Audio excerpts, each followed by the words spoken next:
Hello everyone, and this time we're going to be thinking about middles. How does it feel to be in the middle of something? We talk about being in the middle of a book, don't we? Or in the middle of a film, or don't interrupt me, I'm in the middle of it. I'm in the flow, things are going well. Don't stop me. I don't want to stop me. It's a good place to be, isn't it? Um, in the middle, or it should be. It should be a good place to be. And that's what we're going to think about. What makes the middle a good place to be? So, what I want you to do is think about setting off for a walk. Now, I know at the moment that is probably quite a rare activity. I'm lucky here because I live in the middle of nowhere and there are plenty of walks, and I don't see anyone want to go for a walk, so it's not a problem. So, even though you may be locked in somewhere for the time being, there will be a time in the future when you can go for a walk, and you have been on many walks in the past. So imagine you're going for a walk. So you get ready to go for your walk. You've got your backpack. This is a very English type of walk. You've got your raincoat, you've got your sandwiches, you might have a flask of coffee, you've got your map, you might have sun cream, whatever it is. You're ready to set off on your walk and you get going. And then maybe within about 20 minutes or so, the rain starts and your boots start rubbing and you're lost and you realise you've lost your sandwich, you left your sandwiches at home, and it doesn't feel like quite such a good idea, does it? And you think, well, I could go back to the beginning and go back home, or I could carry on. And in this scenario, you carry on. You think, right, I've got this far, I'm ready, it can't get any worse, I'm going to carry on. So you set off, and maybe the rain gets heavier, but you've got your raincoat. And maybe you realise actually you do know where you're going, got your map and the paths look right. So things settle down, you start to enjoy this walk. You're glad you've come and you're not worrying about where you're going or how you're going to look after yourself. You might start having some ideas, writing poems in your head, taking photographs. You might make some decisions.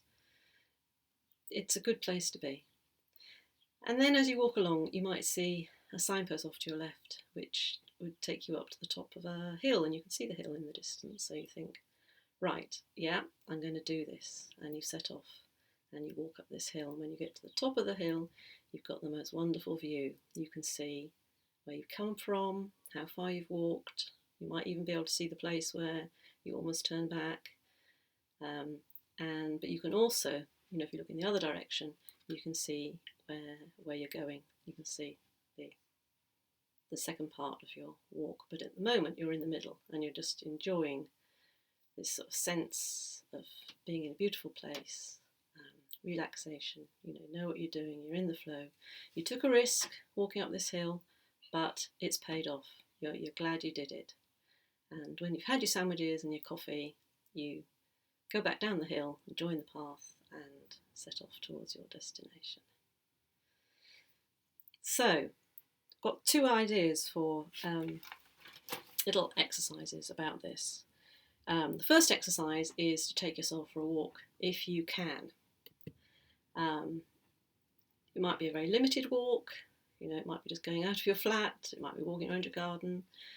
If you can go for a walk and walk through nature, then do that and make notes as you go about everything that you see on the way, how you feel, and how you feel at the beginning of the walk, in the middle, and when you get back, to get a sense of that movement.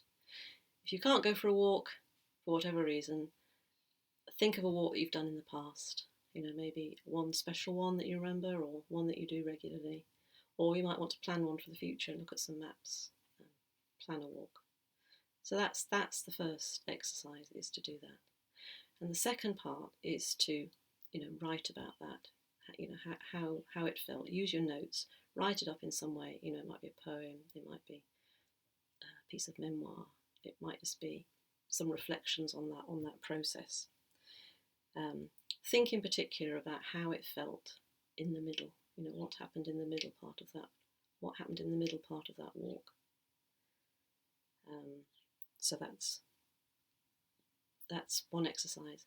and the other is slightly different. I want you to make a collage. So I'll just show you what I've done.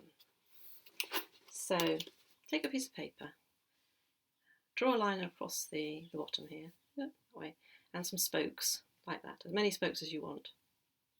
So, and then just cut up a magazine or newspaper or whatever you have. And in fact, this turned out to be the Christmas Radio Times, which I've still got. So, and just cut any words or any images that, small ones that you can stick on to here. This is the beginning. This is the beginnings of the week. So look back at the beginning of the week and think about some of those images that we talked about, or some of the things that you thought, things came up in your writing. I've got discover, starting a course. You think you're going to discover something new, something you don't know. But you also might be feeling quite scared because you might worry that you might not be able to do it. I did a pottery course a few years ago. I really, really wanted to learn how to make pots, but I was also terrified that I wasn't going to be able to do it. Learning something new is always difficult, and being in a new group is always, there's always pressures on the group, whether you're going to get on with the other people, whether they're going to like you. Lots to take in, and whether you're going to be any good at what you've joined the group for.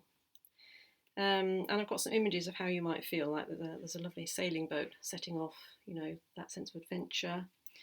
A present waiting to be unwrapped, something you've been given, and there's someone on a horse.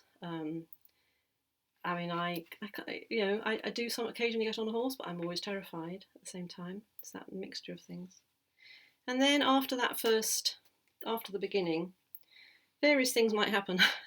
Like here, there's a fire. I've got Beauty and the Beast in the beginning of a relationship, but you don't really know what's going to happen there. It could be a trial. You might feel tested. Repairs. You might feel something wrong with you that you haven't quite got right. You've got to learn. You've got to try harder. You might feel a bit like a prey for whoever's leading the group. You might feel they're sort of picking on you. You might want to escape. You might think, oh no, I've made a mistake. But it might be, a wonderful new time. And then when you get to the middle, these are some of the images I've just put for today, how I was thinking. There's the idea of January, isn't there? In the winter when the god Janus, who looked back and forward. So that sense of being in the middle, seeing both where you've come from, when you're going. There's an image of the North Yorkshire coast where I love walking, where you can walk along high up and look down at the sea. And there's a sort of map, knowing where you are on the map. So that's the now, that's where we are now. So just do that for now and leave this empty, and then maybe after the course you might want to fill in how you feel on the other stages. All right, have fun, bye.